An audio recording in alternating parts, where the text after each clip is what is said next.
تقوی الہی کی وصیت۔ أوصيكم عباد الله بتقوى الله وطاعته فإنها النجاة غدا والمنجاة أبدا. رهب فأبلغ ورغب فأسبغ، ووصف لكم الدنيا وانقطاعها وزوالها وانتقالها۔ بندگان خدا، میں تمہیں تقوی الہی اور اس کی اطاعت کی وصیت کرتا ہوں کہ اسی میں کل نجات ہے اور یہی ہمیشہ کے لیے مرکز نجات ہے۔ اس نے تمہیں ڈرایا تو مکمل طور سے ڈرایا، اور رغبت دلائی تو مکمل رغبت کا انتظام کیا۔ تمہارے لیے دنیا اور اس کی جدائی، اس کے زوال اور اس سے انتقال، سب کی توصیف کر دی ہے۔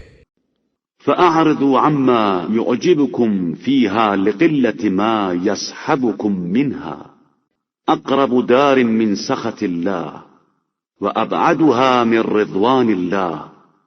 فغضوا عنكم عباد الله غمومها وأشغالها لما قد أيقنتم به من فراقها۔ لہذا اس میں جو چیز اچھی لگے اس سے اعراض کرو کہ ساتھ جانے والی شے بہت کم ہے۔ دیکھو، یہ گھر غضب الہی سے قریب تر اور رضا الہی سے دور تر ہے۔